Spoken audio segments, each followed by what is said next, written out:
Merry Crisis, gamers! Oh, and thank you so much for 1 million subscribers, baby! Truly amazing. I never expected to hit this number so soon. I can't thank you guys enough. Oh my god, this is so incredible. I can't believe it. Wow. My 1 million subscriber special is going to be something massive, and it'll take a while to put together, so stay tuned. So, against my better judgment, I was excited for an upcoming Pixar movie this year. That, of course, being Not Onward. Soul looked so good, like it had the potential to be the next Ratatouille.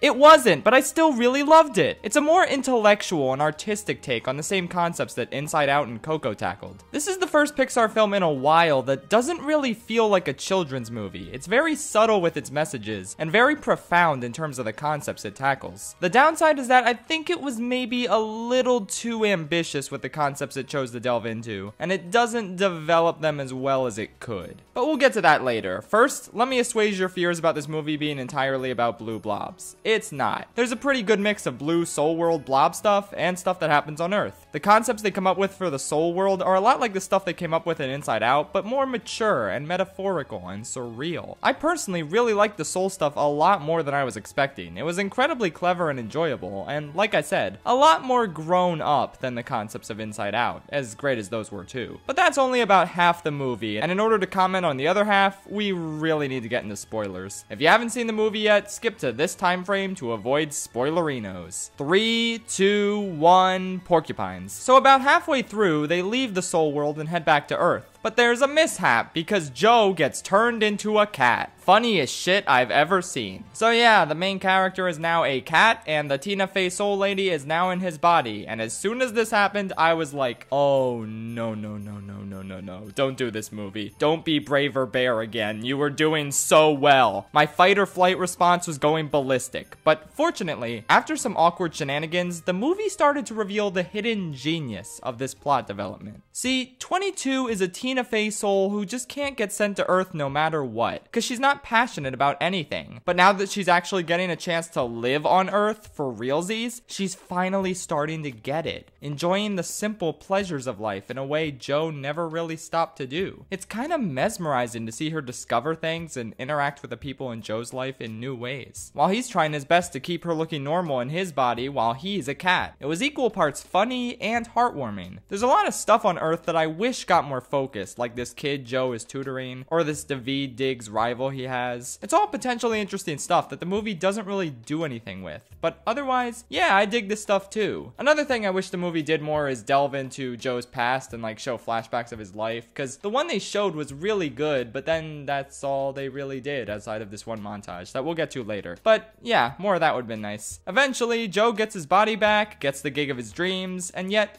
doesn't feel quite right. He insists that this gig is what his whole life was building towards, that the rest of his life is comparatively meaningless. And yet, what should be his moment of triumph doesn't leave him with a sense of accomplishment and peace he expected. That's such a relatable, difficult feeling to come to terms with, and I loved its portrayal in this movie. Hell, I didn't expect it. I figured some shenanigans would stop him from getting back in his body, and 22 would have to do the gig as him. But my expectations were highly subverted in this refreshingly unpredictable story. And then there's this moment where he plays jazz and reflects on his life, and all the meaning it had that he didn't see while living it, all without any words. Just beautiful music and beautiful images, and I was like, yes, this is Pixar at its best. This is magnificent, this is subtle, this is genius. God, I love this movie.